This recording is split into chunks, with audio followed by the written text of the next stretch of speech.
Okay, we continue. Be'ezrat Hashem, Perek Chet, Pasuk Vav. No, we did Pasuk Vav. Pasuk Zayin. Yeah. So now, right, we said that the Gaon said that Shlomo HaMelech, we will introduce 6 psukim, right, addressing Mikra, Mishnah, Gemara, right, Midrashot, Agadot, and Agadot is Musar and Sodot. So we addressed the importance of Mikra. That was Pasuk Vav. Now he's introducing the importance of Mishnah, Pasuk Zayin. And he says like this. Ki emet yehege hiki. My mouth, right, speaks the truth.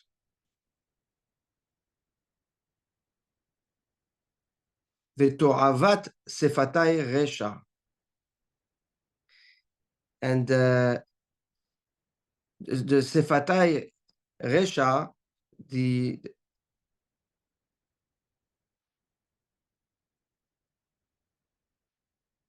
wickedness, the to'ava, yeah, is abhorrent to my lips. That's the translation. That's what they give.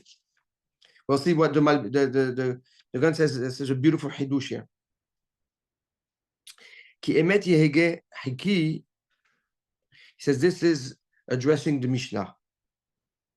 It says in the Mishnah, every word, right, is coming to address a din, a halacha. And the structure of the Mishnah is based on what? On kasher and pasul, tameh and tahor, right? Pure, impure, asur, mutar, what's allowed, what's not. So he says all these definite position of halacha, even if there is a machloket in it, right, is defined as emet. What does that mean? That once the halacha has a psak,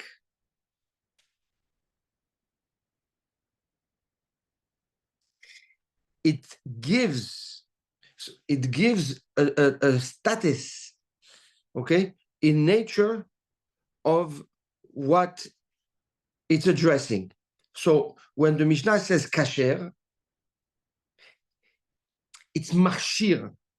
It turns that element into something that is kasher. When the Mishnah says tahor, right, it turns that thing into pure. When the Mishnah says mutar, it turns it into allowed.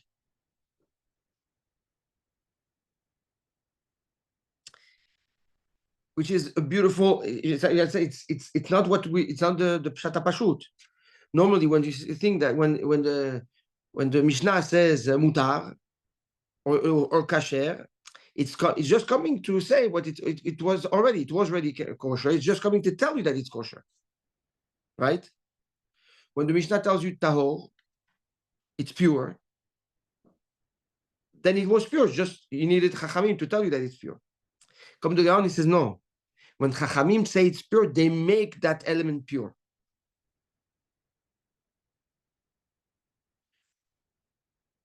And in the flip side, v'to'avat sefatai resha, he wants to say that what is disgusting and abhorrent to my lips, resha, ze rasha, ze mamash resha. So what I say is pure turns that thing into pure. And when I say something is bad or something is asur, I turn it into asur. So essentially, the power of the Mishnah is coming to be mechil, to infuse in the element, in the situation, in the person, that it's talking about a din, which means that what's kasher or what's not asur, what's mutar or asur, or what's kasher or pasul, is a chalot shel kedusha. It's a spiritual infusing of what Chachamim determined, and this turned that chefetz, that physical element, into what the Chachamim decided, into something mutar or asur, tameh or tahor. And why is that the power of the Mishnah? Because the Mishnah otiyot neshama, the Mishnah brings out the soul of the situation, the soul of the element, the essence of what is addressed. So it's in its purest form. And Chachamim in the soul will tell you this is, by revealing the soul, they're mechil, right?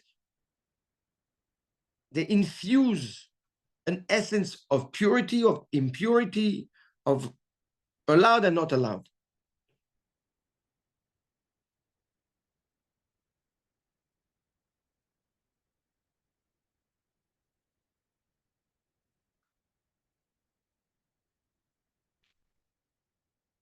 Good? Yeah, just one question. I mean, it sounds incredible, but then how is that the emet component? How is that, if we're saying that? Very good. What does it mean, emet? What does it mean, emet? Emet is something definite. So how does something becomes definite? Through the psak of Chachamim. That's the definition of emet. So what Bet Shammai determines is emet to Bet Shammai, and what Bet Hillel is posek is emet to Bet Hillel. Lechaora, if you see it the other way around, that there is an emet, but you're determining what is emet and what if it's emet or not, then you cannot understand any machloket in the Shas, in the Mishnayot. How can it be that Bet Shammai and Bet Hillel are cholek? So what's the emet? Is it the emet like Bet Hillel or is the emet like Bet Shammai?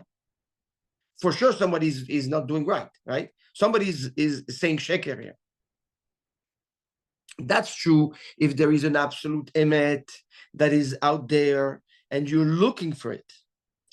But if the definition of emet is the chalot, is the infusion of your learning, right, of your neshama into the Mishnah,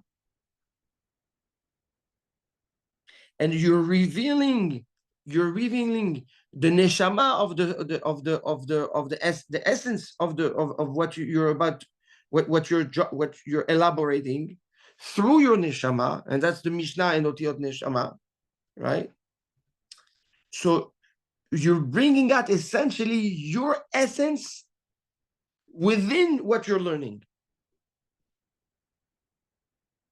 and that's emet, because the neshama is emet. So you can have polar opposite halachot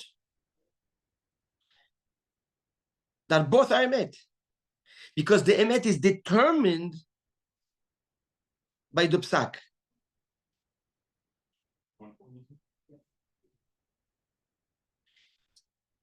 You understand? It's very deep hidush of the Gaon.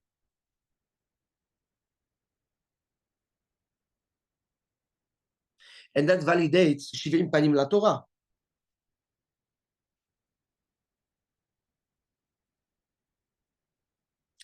We said it a few times. When a Tana or an Amora says Amar Rabbi Yochanan, Amar Rabbi Meir, when it says Amar Rabbi Meir, that Memra, what Rabbi Meir is saying, comes from his core essence. It's the Torah of Rabbi Meir. It comes from the neshama of Rabbi Meir. And the level, the Tanaim, and the level of the Chachmei Mishnah that were zoche to be the structure of the Mishnayot, right, are those Talmidei Chachamim that were able to tap into their soul and into the soul of the situation, of the psak halacha, of the determination of the halacha, and bring it out. That's why you don't have memorot for everybody, right? And that's why you don't have amoraim in the Mishnayot. It's a different level of connection from your neshama into the essence of the subject you're determining.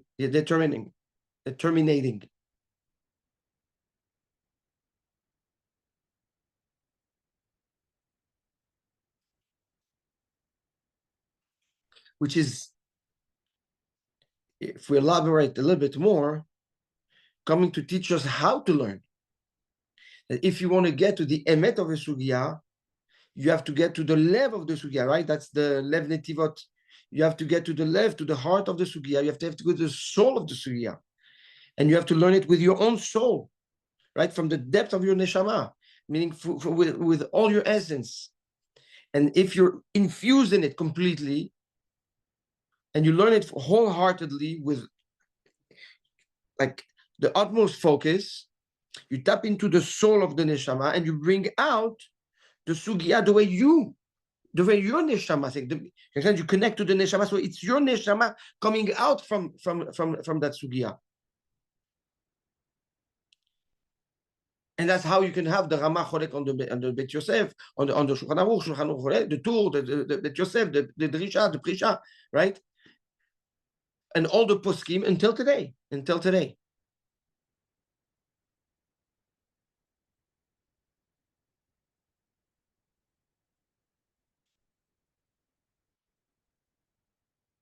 That's la dun din emet.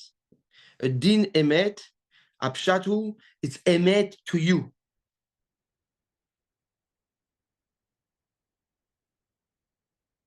That reminds me of the Akdama of the Orach Chaim HaKadosh al Torah that says that everybody has the right to be mefaresh Pirushei Torah. You can give opinions in the Torah based on your emet, meaning if there's a pirush that you cannot tolerate that your mind does not tolerate,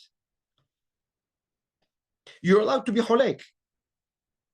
In the pirushim, I'm not talking about inventing things or chalila, but you have the right, obviously, if you have the knowledge and you have the background and you have the resources of the Torah in front of you, to say, listen, I don't accept this pshat.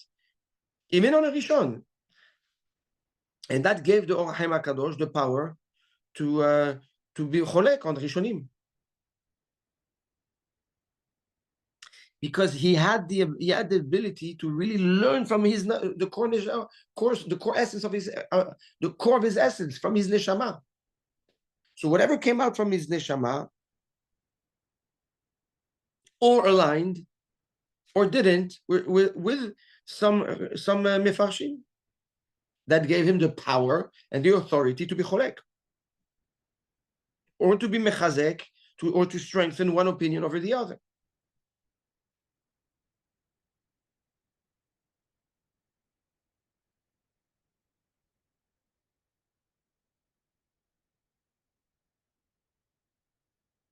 Yes? That's beautiful. And it's incredible how, if it comes from their core neshama, when they're writing the Mishnah, and through that, the Mishnah, which you said was the otiyot of neshama, becomes that tahor, kadosh, or tameh, it's because it's connected to that neshama and to them. Yeah. And became as such because of their chidush or learning. Correct. It's so incredible. Wow. Correct. So when Rabbi Meir says tahor, right? Or הלכה כרבי עקיבא מחבריו, right? הלכה כרבי עקיבא מחבריו. when you follow Rabbi Akiva, when you follow the psak of Rabbi Akiva, you're connecting to the neshama of Rabbi Akiva.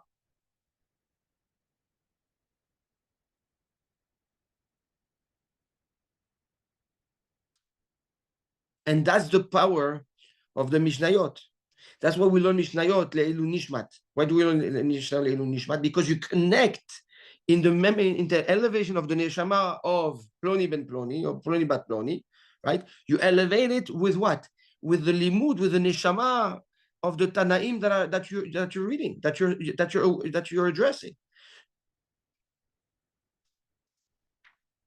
That's the power of the Mishnayot.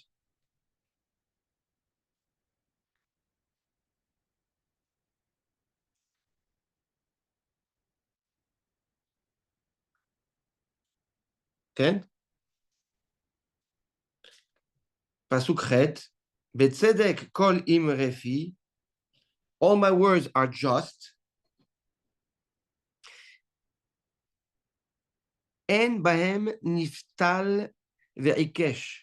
There is not, you will not find in it perversity or crookedness.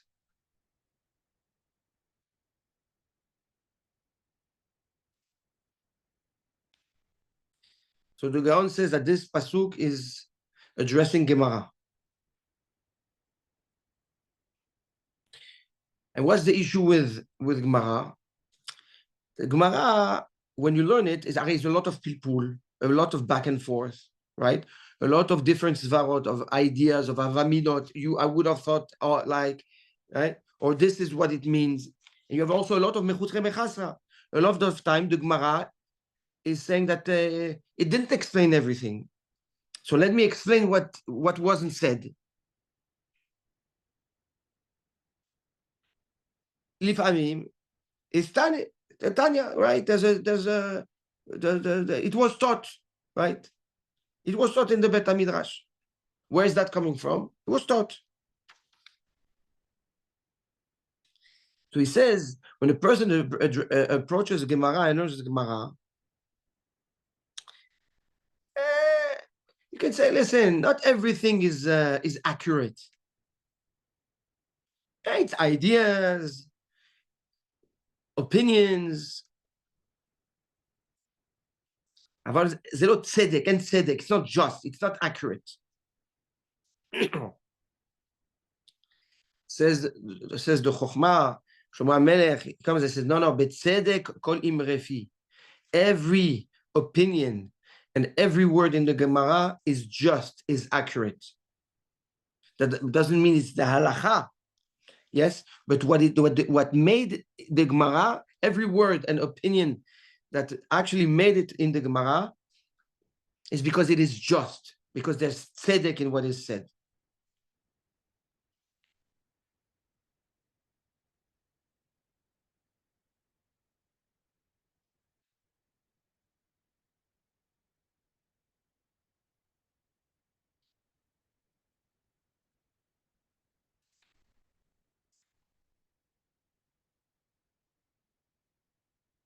He says, usually, what will be the reasons you will reject? Two reasons, says the Gaon. Or, אינם מתקבלים בגלל שזה עקום ועיקש. Sometimes the svara, why do you reject what someone says? Because he says it's not straightforward. The guy is like, it's crooked. Yeah. Usually when a person gives you a svara, gives you an opinion, you're like, listen, this guy, it doesn't make sense. Why it doesn't make sense? It's not straightforward. Yeah, that's one reason. And so on this, he says,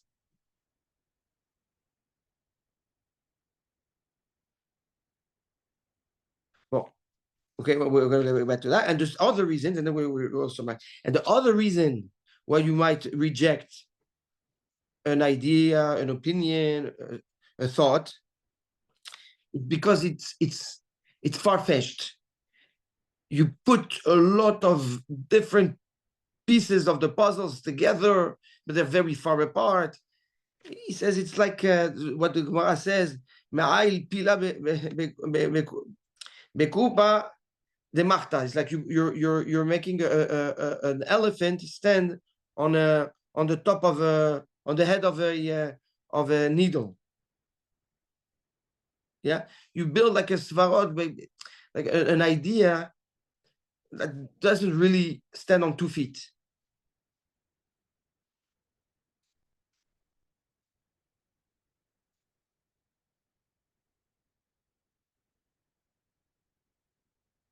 So on this, he says the Torah, even though the Gemara, when you learn it, it's shakla v'tarya, back and forth and back and forth and back and forth, and svarot and it's and tangents, and you go out of the of a subject to go back in, and you bring Gemarot from different places and Mishnah from different places, and he says at the end of the day, it's not playing with the cubes that trying to put a puzzle together that is very far-fetched, that doesn't stand on its 2 feet. Every svara is solid, has tzedek to it. It's not en baim niftal. It's not perverse. It's not a crook. You understand?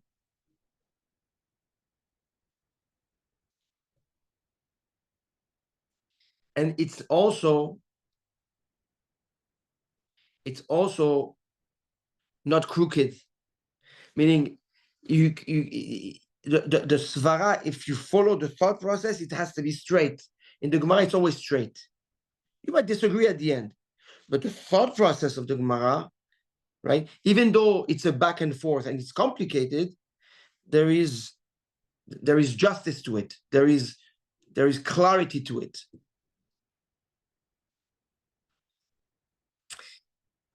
So it comes the Gaon and to tell us 2 things. First of all, to show us that what is considered just and straight is in the Gemara.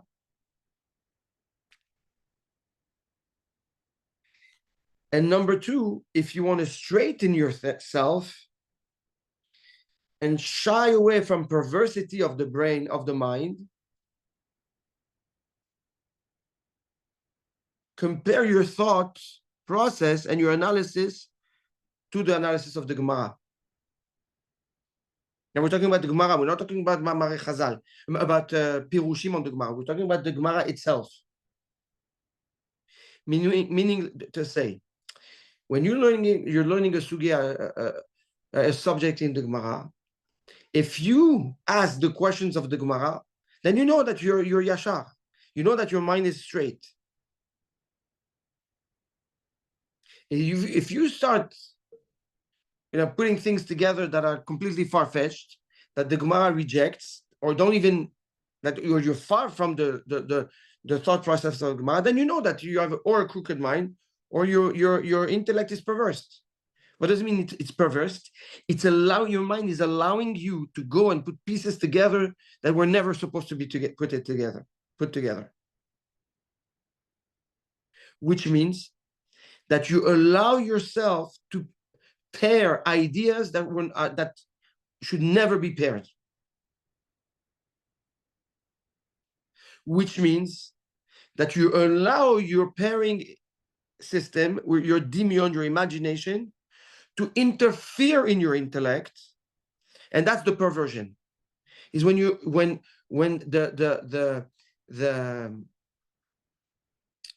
the yetzer hara of the imagination, okay, penetrates the intellect and uses the brain as a tool. That's the perversity of the brain. The crookedness is or you're straight or you're not. Yeah, that's easy. So the learning of the Gemara helps you evaluate how you think and how much of your imagination, of the yetzer hara of your imagination, is infused and in control of your intellect. But it also helps you, if you allow yourself to learn the Gemara and think like the Gemara, to straighten yourself and purify your intellect.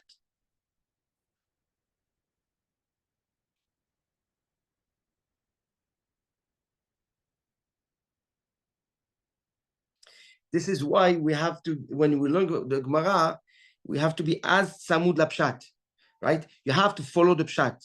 And when you say something in the Gemara, it has to fit the words. You cannot just say whatever you want. When you learn Gemara, you need to know what is the Gemara saying, what is the Gemara not saying, and not start, creating smoke. Consent sounds amazing, but that's not what's written.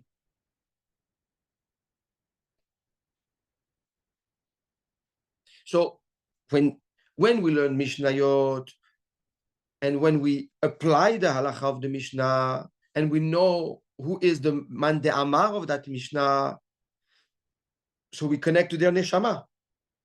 We connect to their soul, because their soul is in the psak. When we learn Gemara, it's already more of an internal adjustment and purification of the intellect, right? That's how you build your da'at Torah. That's how you build your own da'at. That's how you infuse your mind, your chokhmah, and your binah, and your da'at with the approach of the Torah, with the kedusha of the Torah, and use it as a point of reference and comparison, but also as a tool to heal and fix yourself. That's the approach of the Limud Gemara. That's the approach of the learning of the Gemara.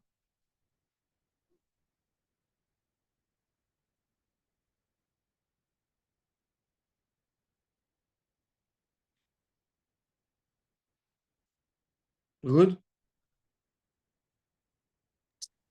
Yeah. Any questions on that pasuk? No. Incredible concept. Baruch Hashem. Pasuk tet. Kulam nechohim lamevin. They are all straightforward to the person that understands. Visharim lemotzei da'at, and they are straight to the people that attain the da'at, attain, right? Logic. More than logic. That is not logic, right? It's the application. We know what that is, right? The application of the Chokhmah and the Binah in a purposeful way and an applicable way. So the Gaon tells us that pasuk is referring to the Midrash, like Safra, Sifri.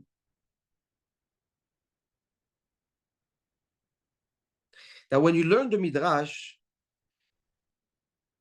you will have a lot of questions. Midrashim are like spooky, right?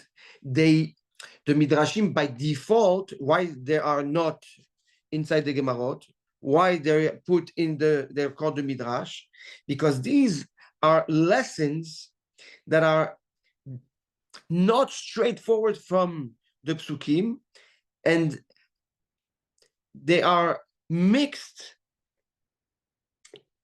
with other elements of the concept that might not be factual, but relevant to the idea and the halacha that the Midrash wants to address.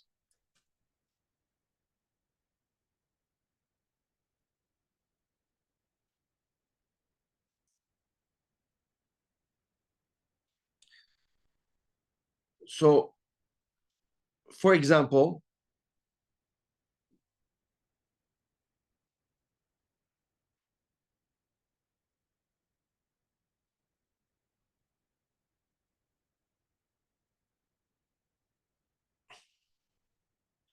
I don't know if I have the Mechilta here. Sifri.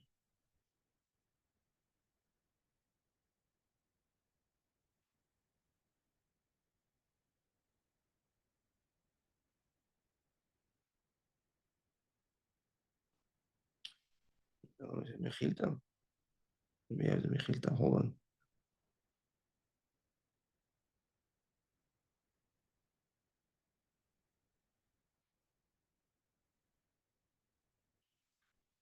Mechilta Ishmael.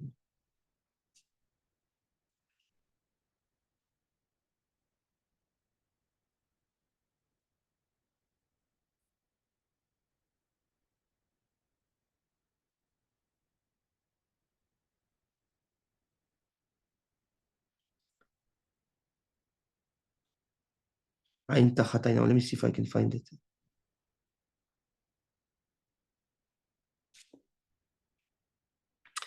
Ah, I have it. The Mechilta, this is a nice one. The Mechilta says in Shemot Kaf Aleph Kaf Dalet on the pasuk Ain Tachat Ain. That's like a clear example, right? The pasuk says an eye for an eye. So the Mechilta says Ain Tachat Ain Mammon, right? An eye for an eye. And what would you understand when you say an eye for an eye? That the guy poked an eye, his punishment is that we poke an eye. So the Midrash says Mammon. It's referring to the value, the financial value of the eye. Ata omer Mammon u'eno ela mamash. When you say does the Torah means really the value, the financial value, or does it mean a real eye? היה רבי שמואל אומר, רבי שמואל used to say, הרי הוא אומר, הוא מכה בהמה ישלמנה, הוא מכה אדם יומת. Whoever can kills an animal, injures an animal, has to pay for the injury of the animal. הוא מכה אדם, but whoever injures a man, yumat, he should be killed. הקיש נזכה בהמה, נזכה אדם. Right? The Gemara, the Torah compare the injury of the animals to the injury of a man. The same way the injuries of an animal is with payment, so too the injuries of a man is through payment. And if that's the case, then when the Torah says ayin tachat ayin, shen tachat shen, right, an eye for an eye, a tooth for a tooth, a hand for a hand, or a leg for a leg, right? So go back to what we've learned by the injuries of the animals, right? And we'll know from that it's monetary value and not right. So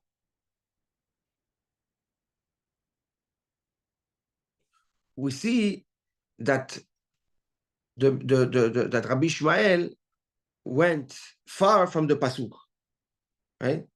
He took there's a pasuk that's very clear, and he had to go and twist what he's learned in another parasha in Vaikra about how about a pasuk that says if there is an injury of a man yumat, he should be killed, right? And then it goes and applies that back to the smichut of that pasuk, that's saying that it's you're really paying the value of the animal, and then goes back and said also if it means that if a man poked the eye of a man, that's also value. So you see, it's far. It's not a clear approach of the text. It's a combination and determine and analysis from different sources to go back, right? Text circumstances and context. That's one example.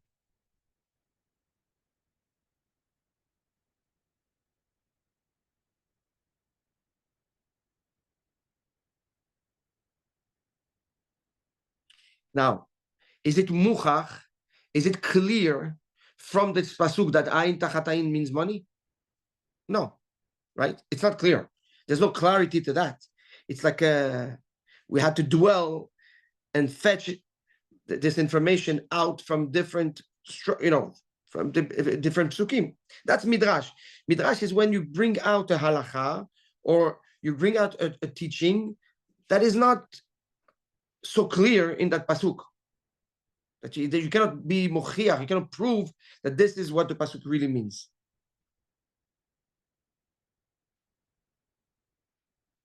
So says the Chokhmah, says Shlomo HaMelech, Kulam nechochim. All the pasuk, all the drashot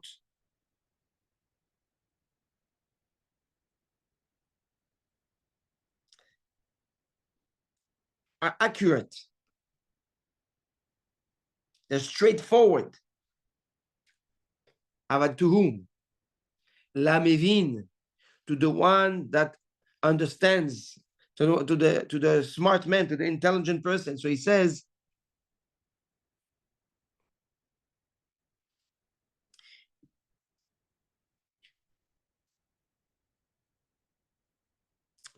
the people that have the right da'at and the right havana, the right bina, the right understanding, they will see why in this pasuk, this is what you have to say. It's that it's muchach in the pasuk.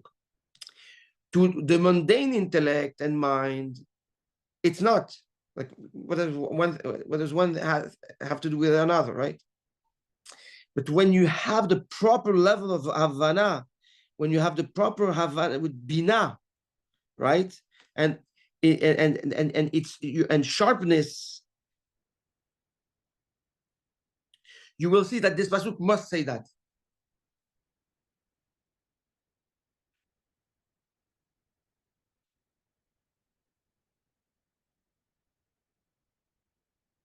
But this is rak lamivin, only to the person that has that level of havana of understanding.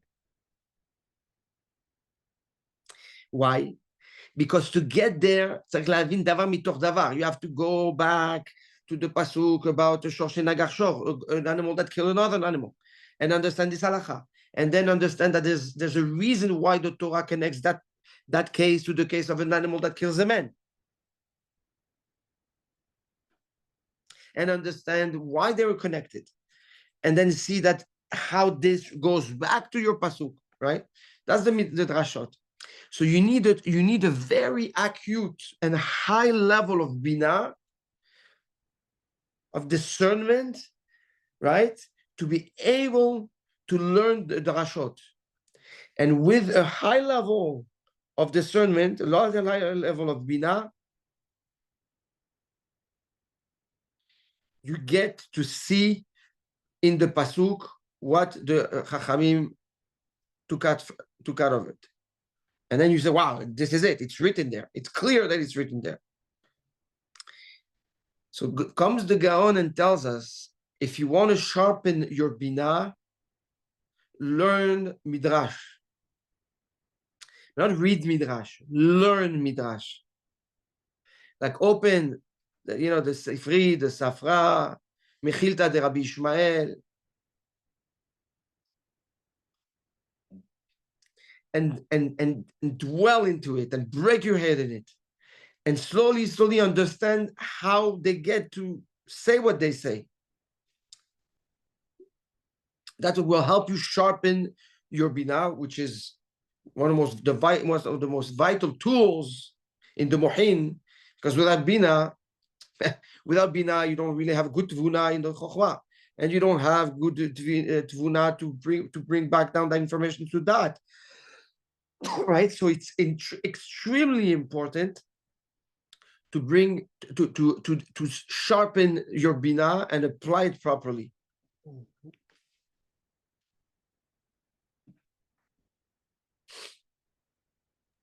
Good.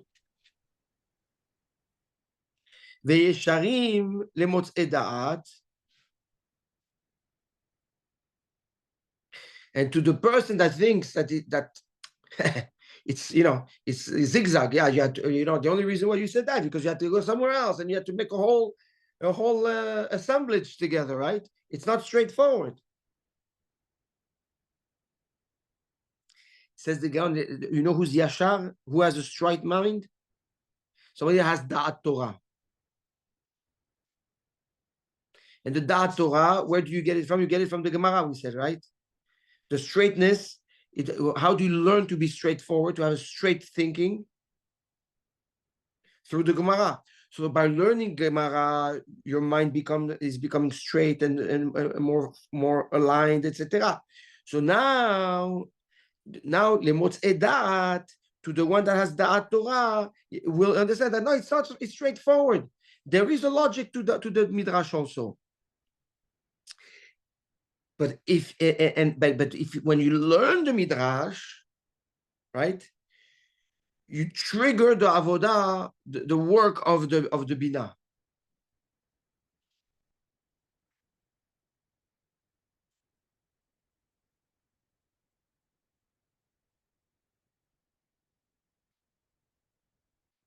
Good?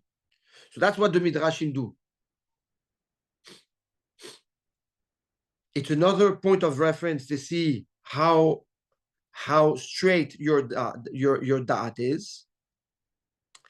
And by learning and pushing to understand the logic and the pairing and the comparison and the analysis and the thought process of the Baalei Midrash, right? You develop and you work the muscle of the Bina.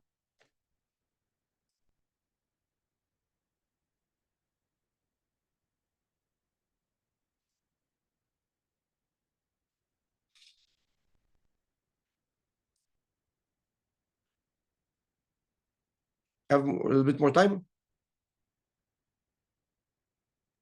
I have good. Okay, we can do another, at least one pasuk, maybe two. Pasuk Yud. Kehu musari, accept my discipline, my musar, the al kasef, rather than silver, the dat, and my knowledge, meharut nivhar, should be chosen over, okay, the gold, or over chosen and materials like valuables. In this case, is is referring to the gold. So says the Gaon, Kehu musari, take musar, my discipline, over the kesef. Says this is Agadot, the Agadatot of Mamare Chazal. When you learn Agadah, all the stories that Chachamim bring, why do they tell me the stories? Why do I need to know about their stories? Says the Gaon, in every story you learn, there is Musar. Accept it, kach it, take it, embrace it, accept it. Even though the stories of Chachamim might sound far from of what we understand in this world, but the reality is that if you embrace and you take what Chachamim teach you in the Agadot, you will always find discipline, teachings about behavior.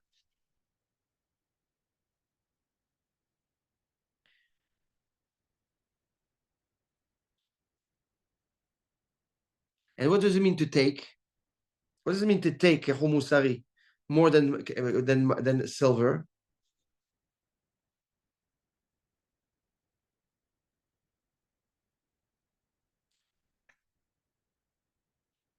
See, silver, everybody has access to it.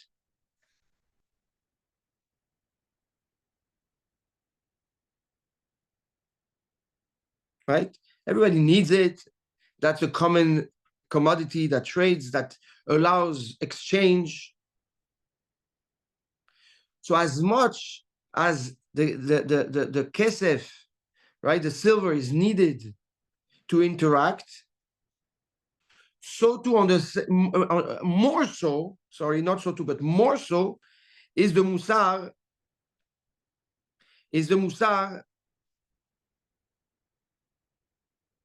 from the Ma'amare Chazal. So you're as dependent on the Agadot and the Musar and the discipline that you learn from the Agadot as you are with money.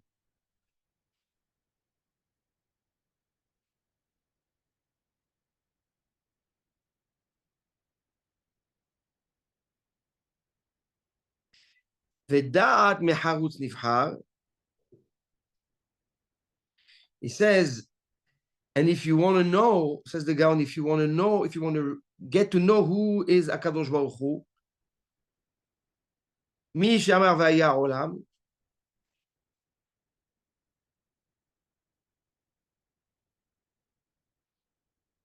lemod Agada, learn Agadatot, כך אתה מכיר את הקדוש ברוך הוא מתדבק בדרכיו. That's the Sifri. He brings the Sifri in Devarim. He says, if you want to get to know who HaKadosh Baruch Hu is personally, and you want to be close to HaKadosh Baruch Hu, learn Agadatot. You will learn from the Agadatot not only the discipline, but the behavior of HaKadosh Baruch Hu, and through that, see how close and engaged HaKadosh Baruch Hu is in your life, and how detrimental your behavior can be if you're not aligned with HaKadosh Baruch Hu. So the Agadah, in a sense, is it's all Musar, right? Lessons of discipline, but not a discipline that is a discipline to improve social behavior and coexistence. It's a discipline that allows you to reveal who created your creator and allow you to bond with your creator.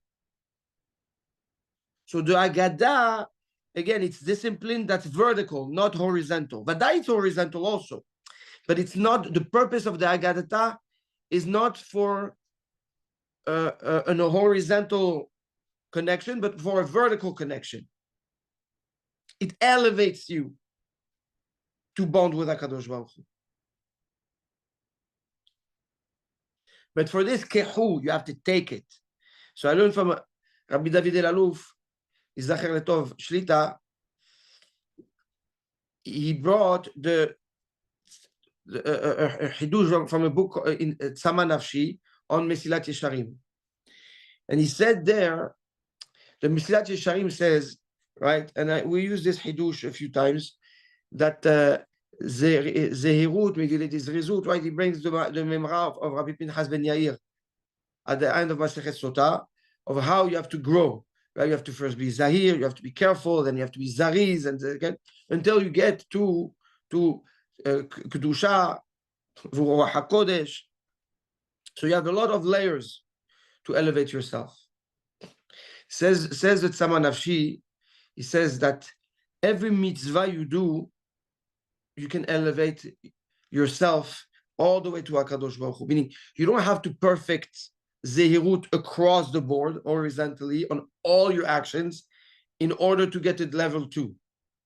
You can pick one behavior, one trait, one nekuda, and grow or vertically, even though the rest might not have changed yet.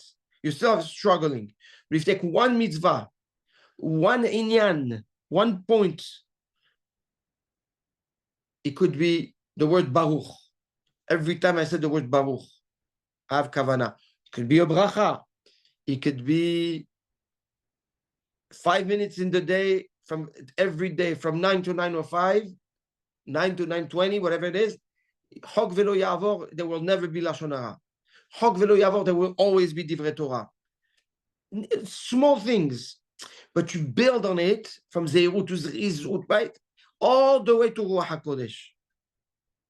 That's kehu musari. That's the pshat of kehu. Take, kach, make it one, make it yours. Own it. Take one thing and own it all the way until the end.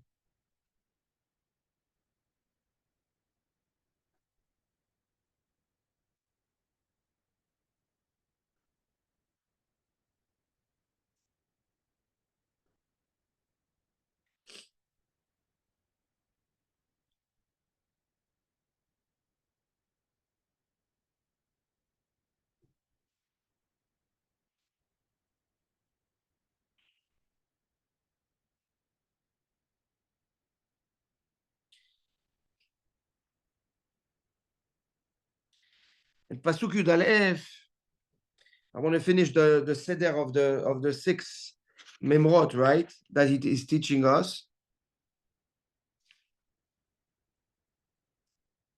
Ki tova, we're good on the Pasuk Yud? Ki tova chokhmah mipeninim, because wisdom is better than precious stones. V'kol hafatzim lo yishbu ba, and no goods can equal to it. He says this pasuk of Yud Aleph is referred to the secrets of the Torah, Torah Tasod, the Sodot of the secrets of the Torah. He says, Mipenimim, he says this is referring us back to Perek Gimel Pasuk Tetvav, right? Why somebody buys something? For what reason? Or he buys it because he needs it, or he buys it because it's valuable and it appreciates in value.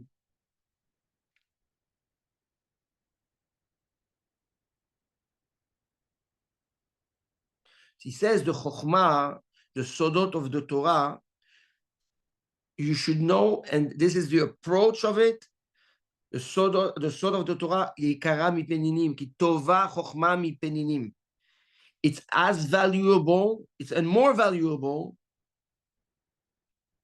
The sodot of the Torah are more valuable than precious stones like rubies, etc.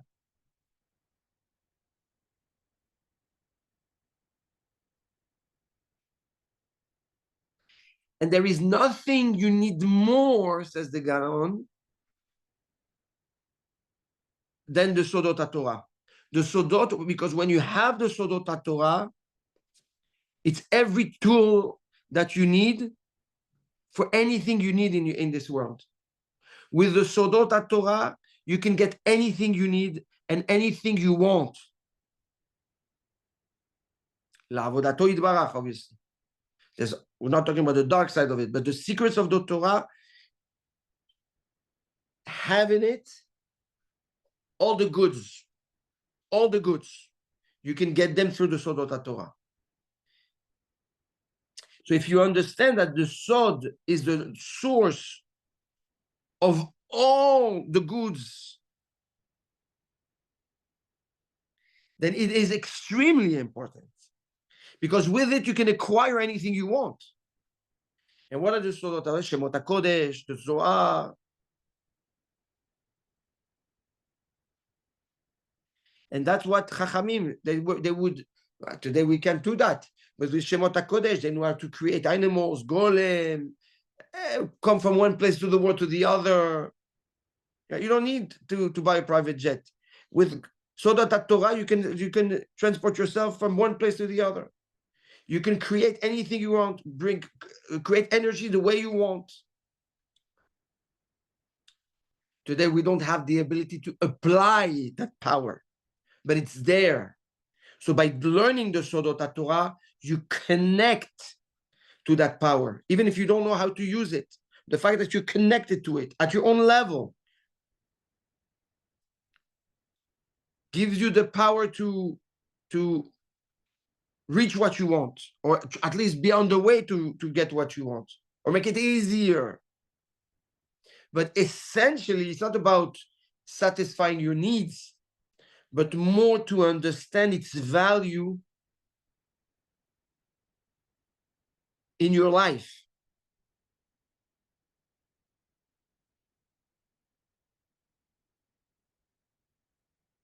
That's the Sodot HaTorah.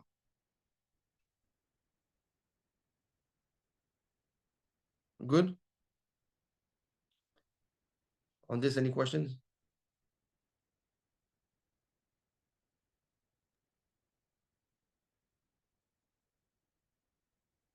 Incredible. With this, we have the sixth approach, right? It's 6 levels of the Torah and how to approach each one and what we gain from it. And that's the Chokhmah within Shelomo talking at its highest and purest form.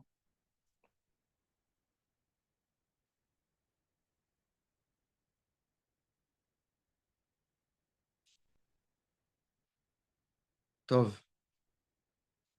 So Be'ezrat Hashem, Siyata Dishma, although it took us a long time to learn the first psukim, we were able to catch up a little bit. And we finished Pasuk Yud Aleph. Perek Chet, Pasuk Yud Aleph. Siyata Dishmaya.